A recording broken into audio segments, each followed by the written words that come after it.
말씀, 날 구원하신 예수님의 이름으로 기도드립니다. 아멘.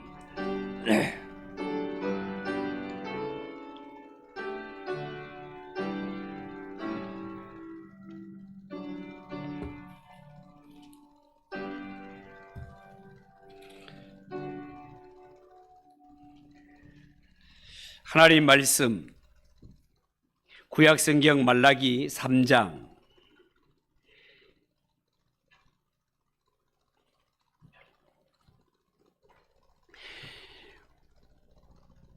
13절에서 18절을 한 번 더 보도록 하겠습니다.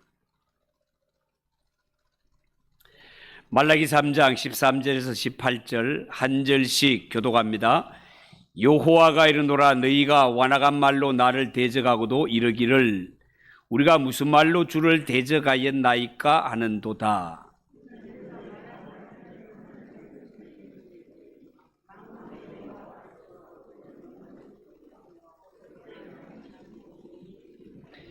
지금 우리는 교만한 자가 복되다 하며 악을 행하는 자가 번성하며 하나님을 시험하는 자가 화를 면한다 하노라 함이라.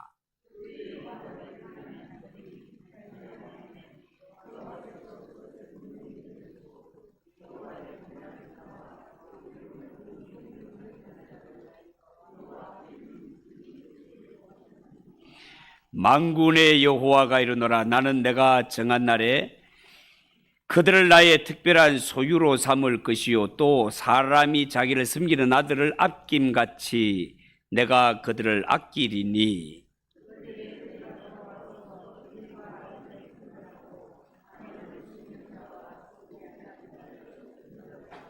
아멘. 우리 한번 기도하겠습니다. 하나님 아버지, 은혜를 감사합니다. 삼교구의 찬양을 받아주셔서 감사합니다. 하나님, 어두운 밤이 속히 오리라고 하였습니다. 밤이 오면 일할 수 없다고 했습니다. 하나님, 건강에도 밤이 있고 모든 것이 밤이 있습니다. 하나님, 건강 주시고 기회 주셨을 때 주신 사명 잘 감당하며 직분에 충성할 수 있는 우리 성도들이 되게 하옵소서. 부족한 자가 하나님 말씀을 전합니다. 하나님, 이 시간 함께해 주시고 모두가 겸손한 마음으로 은혜 받는 복된 시간이 되게 하옵소서. 예수님의 이름으로 기도하옵나이다. 아멘.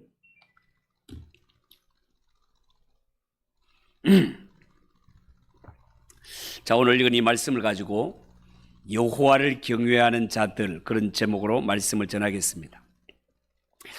여러분, 말라기 시대에 유다 백성들이 하나님 앞에 노골적으로 뜨던 말이 뭐였습니까?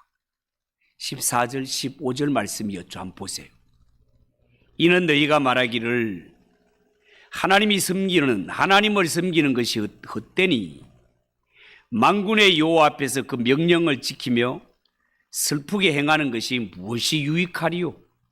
지금 우리는 교만한 자가 복되다 하며 악을 행하는 자가 번성하며 하나님을 시험하는 자가 화를 면한다 하노라. 자, 이런 말씀이 나옵니다. 여러분이 이 말씀에 따르면 하나님의 백성이라고 하는 유다 백성들, 그들은 하나님을 섬기고 하나님의 말씀에 순종하면서 하나님의 말씀으로 연단받는 것이 우리에게는 아무런 도움도 안 되고 소용없는 일이며, 오히려 우리가 세상을 볼 때 교만하고 악한 자가 더 잘 되어도 하나님은 잠잠하기만 하다고 아주 공공연하게 떠들어댔습니다. 그러니까 이 말을 더 쉽게 옮기면 굳이 한 번뿐인 인생을 우리가 힘들게 신앙생활 할 필요도 없고 굳이 세상에 의롭고 정직하게 살 필요가 없다는 것입니다. 왜요? 악하게 행하는 자들이 훨씬 잘 되는 것처럼 보이는 세상이다, 그 말입니다. 그렇지만 하나님의 말씀이, 성경은 분명히 증거하기를 악인과 교만한 자가 잘 되는 것처럼 보이는 것은 일시적인 현상일 뿐 악인의 길은 망하리로다. 악인의 길은 망하리로다. 하나님은 분명히 그렇게 말씀하십니다. 그런데 유다 백성들은 그들도 점점 세속화되어서 이제는 아예 노골적으로 세상에 교만하고 악한 자들 잘만 되는데 억지로 하나님을 섬기면서 거룩하고 어렵게 살 필요가 뭐 있겠노? 우리도 더 이상 믿음으로 살지 않겠다라고 그렇게 공언해 버렸습니다. 그동안 우리가 하나님을 섬긴다고 얼마나 불편한 삶을 살았냐? 하나님의 말씀에 순종한다고 얼마나 수고했냐? 그러나 그렇게 살아본들, 연단 받아본들 소용이 있더나? 없다는 거지. 차라리 교만한 자가 잘되고 악한 자가 창성하는데 하나님을 시험하는 자가 화도 면하게 되더라. 이런 생각이 하나님의 백성들의 마음속에까지 들어왔습니다. 이런 것을 성경은 세속화되었다라고 말을 하는 겁니다. 믿는 하나님의 자녀들도 세속에 물들어 버렸다 그 말입니다. 자, 그렇다면 이런 상황 속에서 하나님이 유다 백성들에게, 오늘날 예수 믿는 성도들에게 원하시는 것이 뭘까요? 16절을 보십시오. 16절. 그때에 여호와를 경외하는 자들이 피차에 말하며 여호와께서 그것을 분명히 들으시고 여호와를 경외하는 자와 그 이름을 존중히 여기는 자를 위하여 여호와 앞에 있는 기념책에 기록하셨느니라. 그렇게 말씀하셨습니다. 여러분, 여기에 그때에라는 말은 성령이 임하여 하나님의 백성들을 변화시키는 신약의 교회 시대를 두고 하는 말씀입니다. 이처럼 하나님이 약속하신 성령님은 신약의 성도들에게 구약 성도들과는 비교할 수 없는 하늘의 은혜와 지혜를 주십니다. 이 지혜를 얻은 자들은 예수를 믿을 때, 하나님을 섬길 때 형식적으로만 믿는 것이 아니고 진심으로 하나님을 경외하며 진실로 하나님을 섬기게 됩니다. 성령님이 오시면. 그러면 피차에 나누는 대화부터 이미 달라질 수밖에 없습니다. 하나님은 그들의 말들을 얼마나 기뻐하시는지 하나님 앞에 있는 기념책에 전부 다 기록할 정도라고 그렇게 증거하고 있습니다. 여러분, 우리가 방송을 보면 가끔 주요 인사들이 간담회를 하면 기자들과 속기사들이 전부 한 글자도 빠짐없이 받아 적는 것을 볼 수 있습니다.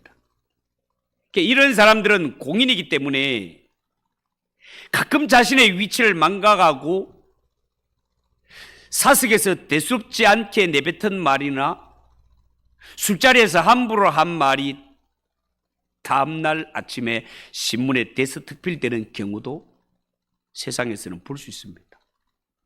그래서 이 세상에서 중요한 자리에 있는 사람들, 공인들은 언제나 이 입조심을 해야 되고 말 조심을 해야 됩니다. 그런데 오늘 읽은 이 말씀에 보면 하나님은 우리의 말을 한마디 한마디 전부 다 기록해 놓는다고 그렇게 말하고 있습니다. 우리는 그냥 말하고 다 잊어버리지만 그러나 이 말들이 하나님 앞에는 다 기록되어 남는다는 것입니다. 우리가 보통 기억력이 안 좋을 때는 이 중요한 사항을 잊지 않기 위해서 벽에 있는 화이트보드나 아니면 주머니에 넣고 다니는 수첩에 적어 놓습니다. 요즘 같으면 폰에다가 기록할 수 있는 기능이 있지요. 그런데 하나님은 기억력이 완전하신 전능하신 분인데 우리가 나누는 대화를 하나도 빠짐없이 기념책에 적어놓고 보신다는 것입니다. 어쩌면 이 하나님이 우리가 하는 말 한마디 한마디도 빠짐없이 다 기록해놓고 듣는다는 것이 가슴이 철렁한 부분이기도 하죠. 그 이유가 뭡니까? 대답은 그만큼 우리가 하나님 앞에 중요한 사람들이기 때문에 그렇습니다. 여러분, 기도를 두고 한번 예를 한번 들어봅시다. 처음 예수를 믿게 된 이러한 자들은 기도할 때 자기의 죄를 고백하고 용서해 달라고 하고 또 눈앞에 닥친 어려움을 해결해 달라고 또 막 달라고 그런 기도를 많이 하게 될 것입니다. 그렇지만 예수를 믿고 신앙이 깊어지며 하나님의 말씀을 깊이 알아가게 되면 내가 구원받아 지금은 하나님의 자녀요, 하나님의 친구요, 하나님이 하시는 일의 동력자의 자리까지 나가서 세상을 보는 눈이 넓어집니다. 기도의 폭이 넓어집니다. 그래서 하나님이 이루시고자 원하시는 이 구원 역사에 대해서 여러 가지 제안과 여러 가지 계획을 하나님께 올려드리는 기도를 하게 됩니다. 그러면 하나님께서는 성도가 드리는 이 기도 한마디도 놓치지 않으시고 다 받으셔서 그 기도의 내용을 하나님이 다 기록해 놓으신다는 것입니다. 왜냐하면 예수의 피로 구속받은 주의 성도들은 하나님 앞에 너무너무 귀한 존재이기 때문에 하나님은 말 한마디도 허투루 들으시지 않으시고 꼭 들으시고 응답하시는 하나님이시다 그 말입니다. 여러분 17절을 한번 보십시오. 만군의 여호와가 이르노라 나는 내가 정한 날에 그들을 나의 특별한 소유로 삼을 것이요 또 사람이 자기를 섬기는 아들을 아낌같이 내가 그들을 아끼리니 그렇게 말씀합니다. 여러분 이처럼 예수 피로 구속받은 성도 한 사람 한 사람은 하나님 앞에 특별한 소유, 특별한 소유는 너무너무 귀한 보석과 같은 그런 존재다 말입니다. 하나님이 너무너무 아끼시고 사랑하시는 하나님의 아들들이라고 표현하고 있습니다. 그러므로 성령님은 우리가 항상 하나님을 인식하며 살도록 말 한마디 한마디 걸음 하나하나 인도해 주시는 성령님이시단 말이죠. 사랑하는 성도 여러분, 하나님의 자녀들 성도가 이 땅에 살아가면서 누리는 복, 그 누리는 복 가운데 귀하고 귀한 복이 뭡니까? 하나님의 자녀들은 이 땅에 살아갈 때 항상 하나님을 느끼며 살아가는 것입니다. 물론 하나님의 자녀라고 해서 이 세상을 살아갈 때 악한 생각이 전혀 떠오르지 않는 그런 상태는 아닙니다. 우리가 예수 믿고 죄 사함받아 하나님의 자녀가 되었지만 우리 속에는 여전히 옛사람이 남아있고 죄악의 셈이 남아있기 때문에 마치 유전에서 시커먼 기름 덩어리가 막 올라오듯이 우리의 옛사람 죄의 셈에서는 악한 생각과 충동이 불쑥불쑥 솟구칠 때가 있단 말이죠.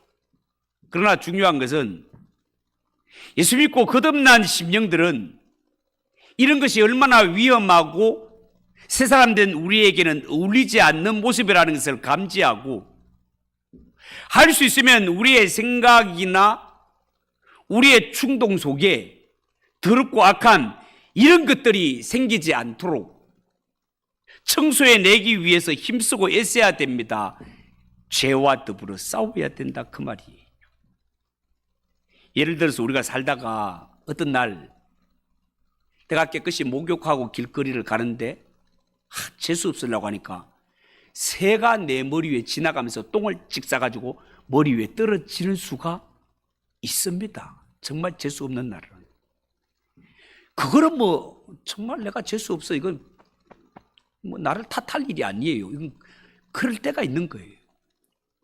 그런데 그 날아가던 새가 내 머리에 앉아가지고 이 머리에다가 둥지를 틀어놓고 여기서 아예 똥을 싸붙이도록 하는 거는 그거는 나한테 책임이 있다 그 말입니다. 한 번씩 나쁜 생각과 충동이 찾아오는 것은 사람에게 있을 수 있는 일이다 그 말이에요. 그런데 이런 더러운 생각과 이런 더러운 생각과 악한 충동 이런 것들이 내 머리에 그냥 둥지를 틀어갖고 이런 악한과 더러운 것들이 나를 행동으로 몰아가도록 내버려 두는 것은 나에게 책임이 있다. 그 이야기를 하고 싶은 것입니다. 여러분, 우리 안에 성령님이 계신다고 해서 무의미한 말이나 자기 자랑을 아주 안 하고 완전히 천사처럼 사는 것 아닙니다. 그렇지만 한번 생각을 해 보십시오. 우리가 이 세상에 살아갈 때 나를 제한하는 사람이 아무도 없다라고 해서 하고 싶은 말 실컷 다 하고 안 해도 될 쓸데없는 말, 이런 육신적인 말들을 실컷 하고 나면은 기분이 상쾌합니까? 그렇지 않습니다.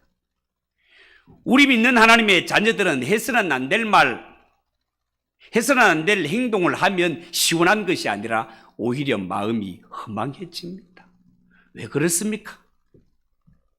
내 속에 성령님이 계시기 때문에 그렇습니다. 성령님은 정결하신 예수님의 영이기 때문에 더럽고 악한 것이 들어와서 섞이는 것을 싫어하십니다. 그런 것을 가리켜 성경은 성령이 근심한다라고 표현을 하는 것입니다. 여러분, 성령님은 그렇게 살아가는 자들을 향하여 하나님의 자녀로 부름받은 네가 겨우 그거밖에 되지 않냐? 하나님은 너를 예수피로 구속하신 후에 너를 가리켜 택한 족속, 왕같은 제사장, 거룩한 나라, 하나님의 소유된 백성이라고 말씀하셨고, 내가 너를 어두운 데서 불러낸 것은 아름다운 덕을 선전하게 하려 함이니라. 이제는 아름다운 덕, 그게 뭡니까?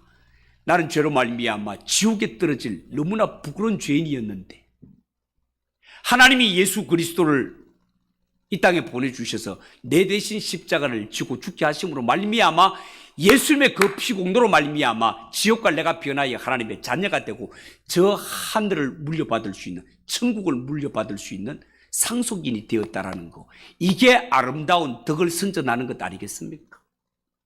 이 일을 위하여 하나님은 우리를 구원하셨고 우리에게 성령님을 보내주셨거늘 어찌하여 네가 지금 구원받고 난 이후에도 여전히 옛사람의 모습 그대로 이 죄의 셈에서 솟구치는 그 충동대로 살아가느냐?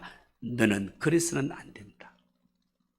네가 거듭났다면 거듭난 자답게, 하나님을 아빠 아버지라고 부른다면 하나님의 자녀답게 살아야 되지 않겠냐? 성령님은 그렇게 말씀하신단 말이에요. 그리고 여러분 기억하십시오. 우리 예수 믿는 성도는 하나님의 자녀가 되었고 하나님의 자녀가 된 성도들은 그 누구를 만나서 1대1로 이야기를 할 때도 1대1로 이야기하고 있지만 예수 믿는 성도가 이야기할 때는 그게 둘만 이야기하는 것이 아니라 한 분이 더 계시다는 사실을 명심하십시오. 그분이 누구십니까? 주 예수 그리스도이십니다. 평상시에 여러분들이 의식을 했든 의식하지 않았든 성도가 나누는 대화에는 나 말고 듣는 사람 그 말고 한 분이 함께 하셔서 그 말씀을 다 듣고 계시다 그 말이에요. 주 예수 그리스도 말입니다. 그 증거 한번 볼까요? 여러분 구약의 다니엘의 세 친구를 보십시오. 다니엘의 세 친구 금신상에 절하지 않는 이유 때문에 쇠를 녹이는 불뭇불 속에 용광로 속에 던져지지 않습니까? 그것도 괘씸하게 금신상에 절도 안 하고 하나님을 섬기는 신앙을 지키니 꼴보기 싫어서 평상시 보다가 7배나 뜨겁게 가열해가지고 결박해서 불에 던지러 갔던 자들이 불에 타서 죽을 만큼 그 정도로 뜨거운 불속에다가 던져버렸단 말이죠. 그런데 성경에 보면 분명히 불 속에는 3사람을 던졌는데 불 속에는 몇 분이 있다? 4사람이 있다는 거예요. 3 플러스 1분. 상상도 못했던 한 분이 거기에 함께하고 계시다. 그분이 누구시라고? 주 예수 그리스도. 여러분 우리 예수 믿는 성도들은 이런 원리를 안다면 내가 어느 장소 어디서 무슨 일을 행하더라도 말 한마디를 하더라도 하나님 앞에서 하나님의 마음을 기쁘시게 하는 말, 하나님의 뜻을 이루어 드리는 말을 해야지. 악한 행동, 하나님이 싫어하는 일들은 절대로 해서는 안 되는 것이 성도가 살아가는 모습이다 그 말입니다. 여러분, 오늘 말씀과 연결해서 보면 하나님은 성도가 행하는 그 모든 것들을 다 기록해 놓으십니다. 왜 기록해 놓으십니까? 그 말대로 이루어 주시기 위해서 그렇습니다. 그래서 예수 믿는 성도들은 말 한마디 한마디 조심해야 됩니다. 예수 믿는 성도가 이 세상에서 나누는 대화, 하나님은 기도같이 여기십니다. 우리가 내 어려운 문제를 놓고 믿는 사람을 만나가지고 정말 내가 이런 어려운 일을 만났는데 어떻게 하면 좋을까? 이렇게 이야기하는 모든 것들도 하나님께서는 기도로 간주하시고 그 사정을 들으시고 하나님께서 들어주시는 그런 하나님이시다 말이죠. 누가복음 6장 27절 28절에 이런 말씀이 들어보세요. 예수님이 제자들에게 하시는 말씀인데, 그러나 너희 듣는 자에게 내가 이르노니 너희 원수를 사랑하며 너희를 미워하는 자를 선대하며 너희를 저주하는 자를 위하여 축복하며 너희를 모욕하는 자를 위하여 기도하라. 로마서 12장 14절 18절까지 이런 말이 있어요. 너희를 박해하는 자를 축복해라. 축복하고 저주하지 마라. 즐거워하는 자들과 함께 즐거워하고 우는 자들과 함께 울라. 서로 마음을 같이하며 높은 데 마음을 두지 말고 도리어 낮은 데 처하며 스스로 지혜 있는 체 하지 마라. 아무에게도 악을 악으로 갚지 말고 모든 사람 앞에서 선한 일을 도모해라. 할 수 있거든 너희로서는 모든 사람과 더불어 화목해라.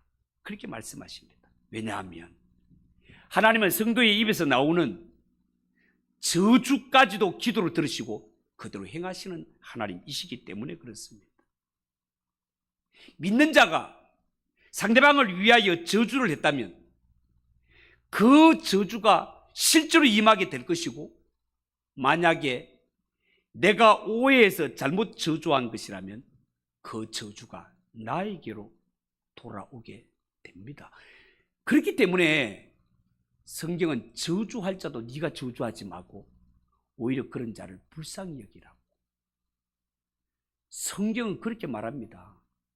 우리는 생각하기를 나를 사랑하고 나에게 잘해주는 사람은 나도 사랑하고 나도 막 못해줘도 되지만, 나를 막 미워하고 나를 막 힘들게 하는 사람은 그 사람도 니도 같이 막 붙잡아 싸워라 막 이래야 속이 시원할 것 같은데, 그러나 성경은 뭐라고요? 너를 저주하는 자를 절대로 저주하지 마라. 너를 미워하는 자도 절대로 미워하거나 함께 똑같이 그러지 마라. 네가 잘못했을 수도 있고 착각했을 수도 있고, 네가 만약에 한 것이 잘못되어서 선포된 것이라면 네 입술로 선포된 것이 너에게로 돌아가리라 라고 말하고 있기 때문에, 판단하는 모든 것들은 하나님께 맡길 일이지 내가 판단자가 되어서 심판자의 행동을 하는 것은 정말로 해서는 안 되는 일이라는 것을 성경을 통해 배울 수 있습니다.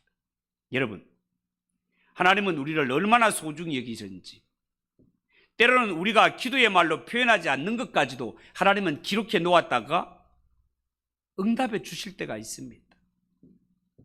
나는 이미 포기했건만 그렇게 중요하게 생각하지 않았던 것까지도 하나님이 이루어 주실 때가 있습니다. 왜? 우리를 그 정도로 사랑하고 계시기 때문에 그렇습니다. 그렇다고 해서 우리가 하나님 앞에 기도하지 않아도 된다는 뜻이 아닙니다. 제가 하고 싶은 말은, 하나님은 성도가 내뱉는 한마디 한마디의 말까지도 그냥 흘려들지 않으시고 듣고 계시고 이루시는 하나님이라는 이야기를 하고 싶은 것입니다. 여러분, 성경에 보면 하나님의 백성이라고는 이 유다 백성들, 이스라엘 백성들이 말로 하나님의 마음을 아프게 한 적이 얼마나 많은지 모릅니다. 말로 하나님을 대적했던 적이 한두 번이 아니었습니다. 희한하지요. 평상시에는 하나 되지 않던 자들이 하나님을 반역하는 일에 있어서는 얼마나 한마음 한뜻이 되어가지고 하나님을 대적하는지 모릅니다.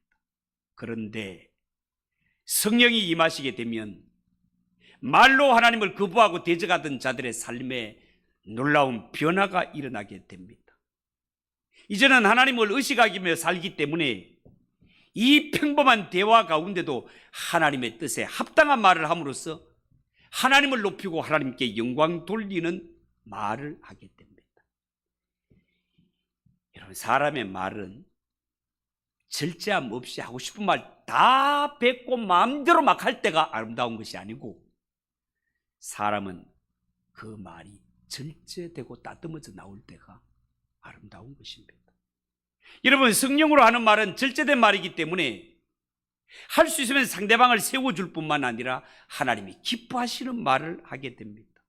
특히 이 성령님은 성도들에게 세속주의와는 반대되는 이러한 마음, 하나님을 기쁘시게 하는 마음을 주신단 말이죠. 그것은 오직 하나님께 영광 돌리고 하나님을 기쁘시게 하기 위해서 모든 것을 참고 견디는 마음이 되겠습니다. 여러분, 하나님은 우리가 참고 견디는 만큼, 아니 그 이상으로 갚아주시는 하나님이십니다. 18절을 한번 보십시오. 18절. 그때에 너희가 돌아와서 의인과 악인을 분별하고 하나님을 섬기는 자와 섬기지 아니하는 자를 분별하리라, 그렇게 말했습니다. 여러분, 하나님은 그때가 되면 모든 사람들이 의인과 악인을 구별하게 될 것이며, 참으로 하나님을 섬긴 자, 진심으로 하나님을 섬긴 자와 거짓으로 하나님을 그냥 섬기는 척한 사람을 구별하는 날이 있다라고 말하고 있습니다. 이 땅에서는 우리가 그 사람이 하나님을 섬긴다, 신앙이 좋다 나쁘다, 이것을 종교생활 여부로 구별할 때가 많습니다. 하나님께 예배하는 자는 하나님을 섬기는 자로, 예배하지 않는 자는 하나님을 섬기지 않는 자로 그렇게 여기죠. 그러나 그때가 되면, 언제? 하나님이 심판하시는 때가 되면 하나님을 섬길 때 중심으로 섬겨왔던 자들, 아주 작은 부분 말 한마디에까지 하나님을 경외하며 높이며 살아온 사람들은 그 중심이 하나님께 받아들여지고 밝혀지는 날이 있을 것입니다. 이런 사람들은 이미 세상에 살아갈 때 현장감 있게 긴장감을 갖고 살아갑니다. 왜? 나는 언제나 살아계신 하나님의 눈앞에 살아가기 때문에. 그가 드리는 예배에는 눈물과 진심과 감사가 있습니다. 매사에 하나님을 의식하면서 삽니다. 여러분, 성도는 살아갈 때 그냥 남에게 해를 끼치지 않는다고 해서 그가 의인인 것은 아닙니다. 성경은 의에 줄이고 목마른 자가 의인이라고 말합니다. 하나님 앞에 진정한 의인은 남에게 해를 끼치지 않는 정도가 아니고, 오히려 자신을 괴롭히는 사람들, 그 사람의 행복까지도 소중히 여기며 그 사람을 위하여 자신을 포기하며 희생할 줄 아는 이런 사람, 어려움을 당한 사람과 함께 울고 기쁨을 만난 사람과 함께 즐거워하는 자, 그가 진짜 의인이다, 그 말입니다. 우리 성경에서 말하는 이 세속주의는 당시 말라기 선지자가 활동할 때도 문제였지만 오늘날 예수 믿는 성도들에게도 가장 큰 문제 가운데 하나라 하겠습니다. 오늘날 예수 믿는 성도들이 살아가면서 의심하는 것도 어떤 문제입니까? 과연 내가 정말 하나님 앞에 정직하게 살고 하나님의 말씀을 붙듣고 정직하고 거룩하게 사는 것, 이것이 정말 우리에게 도움이 되고 유효한 것일까? 오늘날 또 세상을 보면 교만하게 살고 악하게 살아가는 자들이 훨씬 성공하는 것 같고, 하나님 앞에 악을 행하며 불의를 행함에도 불구하고 하나님을 두려워하지 않고 삶에도 불구하고 하나님이 잠잠한 것 같은 이러한 느낌이 들지 않습니까, 여러분? 앞으로 세상은 세월이 갈수록 사람들이 교회 와서 예배를 드리는 것보다가 예배하는 시간에도 세상에 가서 돈을 벌고 놀러 가기를 더 좋아할 것입니다. 학생들과 젊은이들은 주일날 예배하는 것보다가 영어 단어를 하나 더 외우고 공부하는 것을 더 유익하다고 생각할 것입니다. 신앙생활은 일주일에 한 번 주일 낮 예배 드리는 것으로 마치 예수 믿는 성도가 할 것 다 했는 것처럼 그렇게 여기고 살아가는 자들이 점점 많아질 것입니다. 정말 그게 잘하는 걸까요? 여러분, 그렇지 않습니다.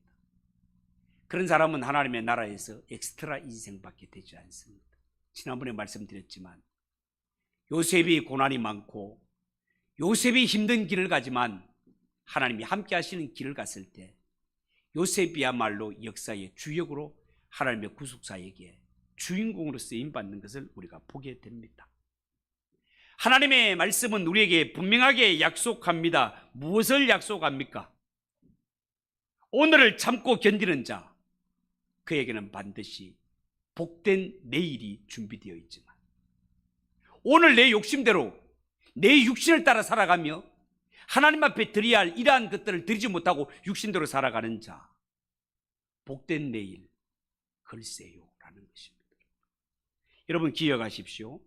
말 한마디라도 하나님의 마음을 아프게 하지 않으려고 삼갈 줄 아는 자들을 위해 하나님께서는 그들의 소원과 기도 제목을 반드시 하나님 앞에 있는 기록책에 기록해 놓고 그가 원하는 대로 기도의 제목대로 이루어 주시니가 하나님이라는 사실을 명심하시고, 예수 믿는 성도는 오늘 살아가는 삶이 내게 힘들고 어렵고 고난이 있다 하더라도 예수 믿는 성도는 내일 부활의 날이 있다는 사실을 명심하고 오늘의 고난과 오늘의 이런 어려움들을 능히 이기며 하나님께 소망을 두고 살아가는 가운데, 끝까지 잡고 인내하는 가운데 반드시 하나님이 인정해 주시고 하나님이 알아주시는 그런 복된 인생 살아가는 성도들 되시기를 주님의 이름으로 축복합니다.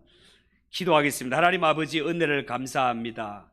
하나님, 우리가 육신의 눈으로 볼 때 이 세상에 하나님 앞에 교만하고 악하게 살아가는 자들이 더 잘 되는 것 같고 그러한 자들은 고통도 없는 것 같은 이러한 세상이지만 하나님의 약속은 분명합니다. 악인의 길은 망할 것이며 그들을 위하여는 심판이 준비되어 있으며 오늘의 고난이지만 말씀을 따라 사는 자 복된 내일이 기다리고 있음을 성경이 약속합니다. 하나님, 우리는 세상이 뭐라고 하더라도 하나님의 말씀 붙들고 살기로 다짐한 성도들입니다. 평생을 살면서 좌로나 우로나 치우치지 말고 하나님의 말씀과 약속 꼭 붙들고 살아가는 성도들이 되게 하옵소서. 예수님의 이름으로 기도하옵나이다. 아멘.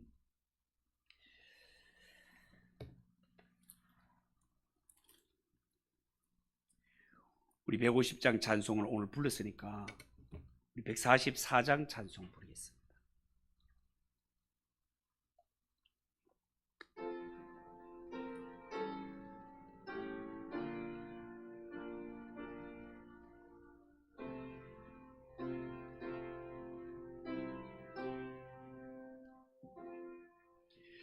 예수 나를 위하여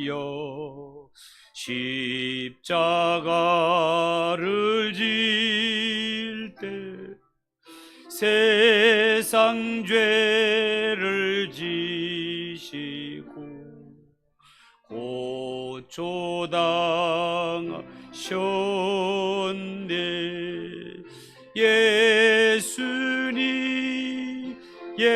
예수님